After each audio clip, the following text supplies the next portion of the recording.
America ने एक बड़ा चौंकाने वाला फैसला लेते हुए दुनिया के 66 अंतर्राष्ट्रीय संगठनों से बाहर निकलने का फैसला लिया है।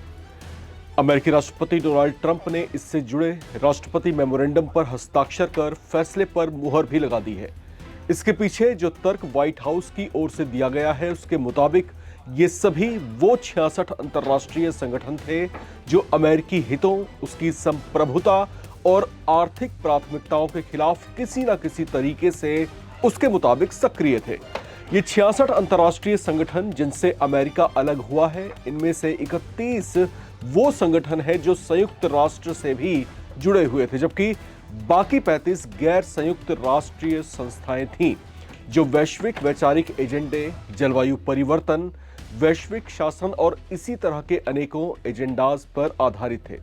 अमेरिका के इस फैसले से भारत और फ्रांस को भी झटका लगा है, क्योंकि भारत और फ्रांस के नेतृत्व वाले इंटरनेशनल सोलर अलायंस से भी अमेरिका ने खुद को अलग थलग कर लिया है। अब हालांकि इसे लेकर शुरू हुई चर्चाओं के मुताबिक इसके पीछे भारत और फ्रांस से अमेरिकी राष्ट्रपति डोनाल्ड ट्रंप के व्यापारिक टकराव को वजह माना जा रहा है। इसी तरह से बाकी संगठन भी उन देशों से जुड़े हुए हैं जिनसे इस समय अमेरिका का किसी न किसी तरह का टकराव चल रहा है।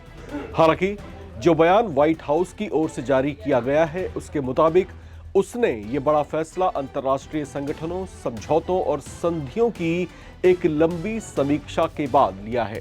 व्हाइट हाउस की ओर से जारी बयान में इस बात को भी स्वीकार किया गया कि जिन 66 अंतर्राष्ट्रीय संगठनों से अमेरिका ने खुद को बाहर किया है, वे वैश्विक एजेंडे को अमेरिकी प्राथमिकताओं से ऊपर रखते थे। इस बयान से जाहिर होता है कि अमेरिका वैश्विक संगठनों से वैश्विक हितों से ज्यादा अपने खुद के हितों या फेवर्स की आशा कर रहा था। बयान में कहा गया है कि इन संगठनों से बाहर निकलने का मकसद अमेरिकी फंडिंग को रोकना और संसाधनों को देश के भीतर बुनियादी ढांचे, राष्ट्रीय सुरक्षा और आर्थिक मजबूती जैसे क्षेत्रों में लगाना है। अब ये फैसला ट्रंप प्रशासन की अमेरिका फर्स्ट की नीति के अनुरूप बताया गया है। इस तरह का तर्क जो है व्हाइट हाउस ने दिया है। अब जिन संगठनों से अमेरिका बाहर हुआ है, उसमें भारत का भी एक संगठन शामिल है जिसका नाम इंटरनेशनल सोलर अलायंस है। इसकी स्थापना 2015 में पेरिस जलवायु सम्मेलन के दौरान भारत और फ्रांस के जो है जॉइंट इनिशिएटिव के तौर पर हुई थी। और इंटरनेशनल सोलर अलायंस का हेडक्वार्टर जो है हरियाणा राज्य के गुरुग्राम में मौजूद है। इसका मुख्य उद्देश्य ग्रीन एनर्जी को बढ़ावा देना है। इसका लक्ष्य सौर ऊर्जा को बढ़ावा देना, ताकि भविष्य में सस्ती, स्वच्छ और टिकाऊ ऊर्जा का इस्तेमाल बढ़ पाए और जलवायु परिवर्तन के प्रभावों को जो है आहिस्ता आहिस्ता कम किया जाए। ये इसके प्रमुख लक्ष्यों में शामिल थे। इसके अलावा इन संगठन के मुख्य लक्ष्य जो है वो सोलर तकनीक की लागत को कम करना, निवेश और वित्तीय सुविधाएं जुटाना और परियोजनाओं में तकनीकी सहयोग बढ़ाना और वैश्विक स्तर पर सौर ऊर्जा अपनाने को प्रोत्साहित करना भी शामिल है। अब ये जो है इसके अंदर जो है अमेरिका फंडिंग कर रहा था, अमेरिका इसके साथ जुड़ा हुआ था अब तक, लेकिन अमेरिका के अलग होने से जो है फंडिंग का एक सोर्स इसमें कम हो जाएगा या घट जाएगा।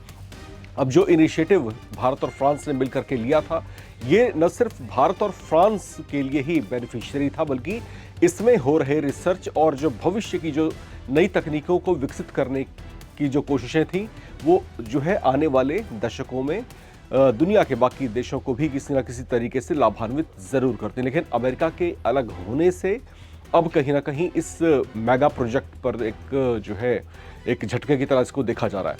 हालांकि अमेरिका का तर्क इसके पीछे यही है, जो कि जैसा कि व्हाइट हाउस ने बताया भी है, कि अमेरिका अपने हितों को सर्वोपरि रखता है, उसे प्राथमिकता देना चाहता है। और जैसा कि डोनाल्ड ट्रंप की जो है नीति भी है कि वो अमेरिका फर्स्ट की पॉलिसी पर आगे बढ़ रहे हैं। लेकिन क्या डोनाल्ड ट्रंप इस बात को नकारना चाहते हैं कि बड़ी शक्ति होने का मतलब बड़ी जिम्मेदारी भी होता है? क्या डोनाल्ड ट्रंप इस बात को मान नहीं पा रहे या फिर जो है इस बात से अपने आप को दूर कर रहे हैं?